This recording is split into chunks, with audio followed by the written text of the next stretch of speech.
रहमान सही बुखारी 1046।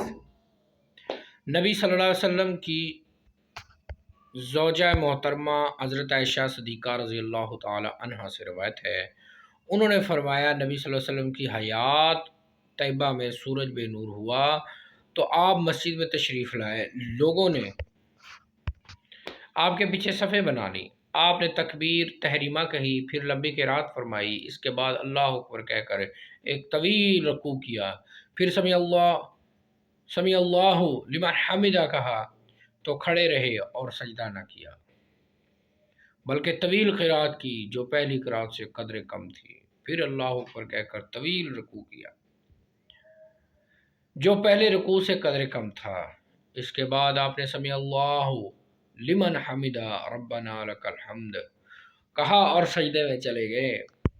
फिर दूसरी रकत में भी ऐसा ही किया। इसी तरह आपने 4 रकू और 4 सजदों के साथ नमाज मुकम्मल की। नमाज ख़त्म होने से पहले पहले सूरज रोशन हो चुका था। फिर आप खड़े हुए और अल्लाह ताला के शान व हम्दो सना बयान की। इसके बाद फरमाया, ये दोनों सूरज और चाँद अल्लाह की निशानियों में से 2 निशानियाँ हैं। इन्हें किसी की मौत व हयात की वजह से ग्रहण नहीं लगता, क्योंकि उसी दिन हज़रत इब्राहीम रज़ी अल्लाह ताला अन्हु जो आपके लख्ते जिगर थे हज़रत जनाब मारी किब्तिया के वतन से, उनकी वफ़ात भी उसी दिन हुई थी जिस दिन ये सूरज ग्रहण लगा था। तो आप सल्लल्लाहु अलैहि वसल्लम क्लियर कर दिया कि किसी की मौत व हयात की वजह से ग्रहण नहीं लगता। जब तुम इन्हें इस हालत में देखो तो अल्लाह से इल्तिजा करते हुए नमाज की तरफ आ जाओ।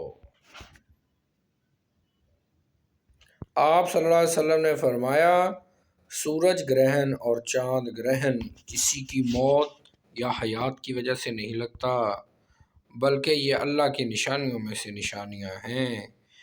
जब तुम इन दोनों को इस हाल में देखो कि इनको ग्रहण लगे तो खड़े होकर नमाज अदा करो और अल्लाह से दुआएं करो, सदका खैरात करो।